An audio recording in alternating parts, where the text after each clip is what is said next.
Have you ever been in the middle of a conversation, feeling totally confident, and then your mind just goes blank? You know the feeling. You're reaching for a specific word, but it's just not there, and things get awkward fast. It happens to the best of us. But honestly, the secret to sounding fluent isn't memorizing a dictionary. It's about knowing the right phrases that act like glue for your sentences. Today, we aren't doing boring textbook drills. I'm going to give you 10 absolute game-changer phrases, plus a bonus one, that real people actually use in daily life. By the end of this, you'll sound less like a robot and more like a local. Alright, let's dive right in. If you're new here, welcome to the crew. I'm super hyped to help you level up your English today. We are focusing on natural speaking. You know how sometimes you study grammar for hours, but when you go to order coffee or talk to a friend, you freeze. We're fixing that. These are the phrases I use,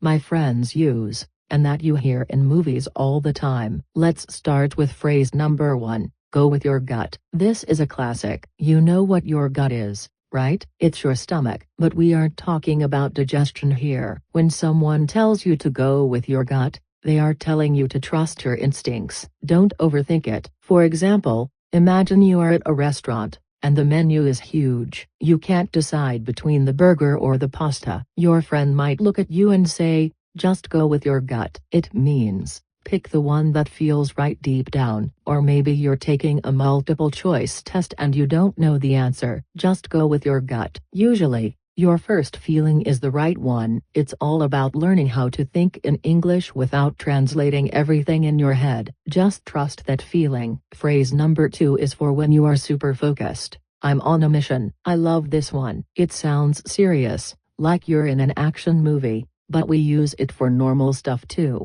It means you are determined to get something done, and nothing is going to stop you. Let's say you're going to the mall, but you aren't there to hang out. You need to find a specific pair of shoes for a party tonight. You're walking fast, you're not looking at your phone. You tell your friend, I'm on a mission. It means, I have a goal, get out of my way. You can even use it for life goals, like, I'm on a mission to read 12 books this year. It shows you have major motivation. Moving on to number 3. This is one you will use constantly. No way. This is way better than just saying number. It adds emotion. We use this when we are shocked, surprised, or when we strongly refuse something. Picture this. Your friend tells you they just won the lottery. You're not just going to say really, you're going to scream, no way. It means you can't believe it. But, you can also use it to say absolutely not. If someone asks you, hey,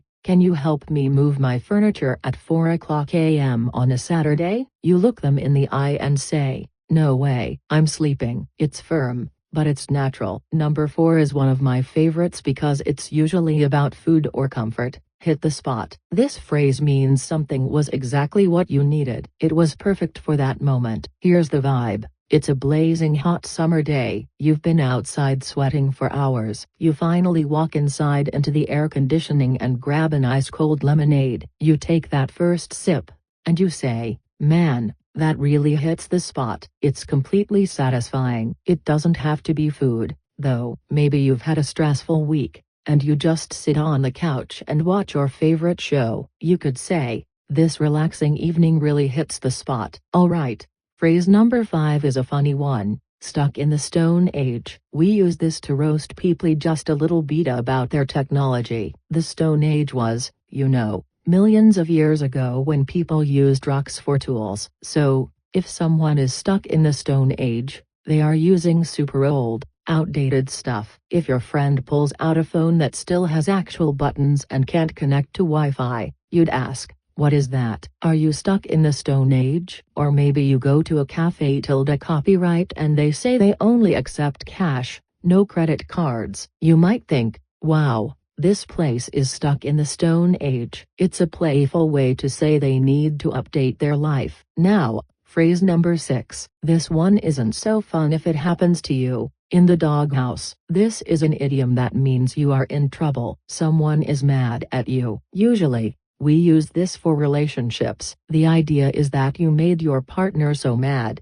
You aren't allowed to sleep in the house, you have to sleep outside in the dog's house. So, if you forgot your wedding anniversary, you are definitely in the doghouse. You might tell your buddy, I can't come out tonight, I forgot her birthday and I'm in the doghouse big time. It means you're on the bad list and you need to apologize to get back on the good list. Phrase number 7 is a bit more advanced, but it makes you sound super smart. Defeats the purpose. This means that doing something actually destroys the reason for doing it in the first place. It's counterproductive. Let me give you a real-life example. Let's say you order a giant double cheeseburger with extra bacon, but then you order a diet soda because you want to be healthy. That kind of defeats the purpose, right? The diet soda doesn't really help if you're eating the huge burger. Or, if you buy a super expensive gym membership but you drive there and take the escalator instead of the stairs, that defeats the purpose of getting fit. Number 8 is for when things are just a waste of time, get nothing from it. This is pretty straightforward. You did something,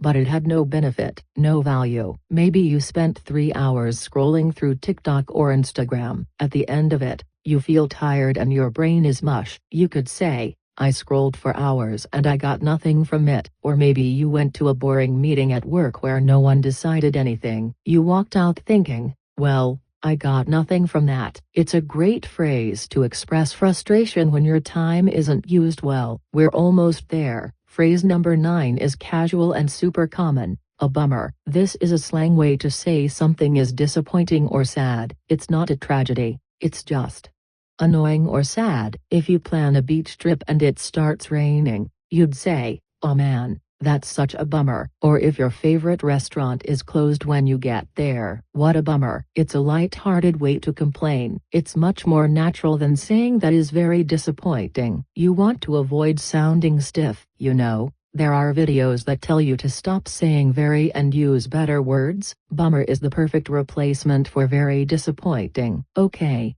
Phrase number 10. I know the list cut off a bit, but I've got your back. This is one you need. Call it a day. We use this when we are finished with work or finished with an activity. You're ready to stop. If you've been studying English for 2 hours and your brain hurts, just say, you know what, I'm going to call it a day. It means you are done for now. You're packing up. It's super common in the workplace too. When the boss says, all right everyone, let's call it a day, it means you can go home. And finally, here is your bonus phrase. This one is essential for making plans. Play it by ear. This doesn't mean you're listening to music. To play it by ear means you aren't going to make a strict plan. You're going to decide what to do as you go, depending on how you feel. So, if your friend asks, what time do you want to get dinner?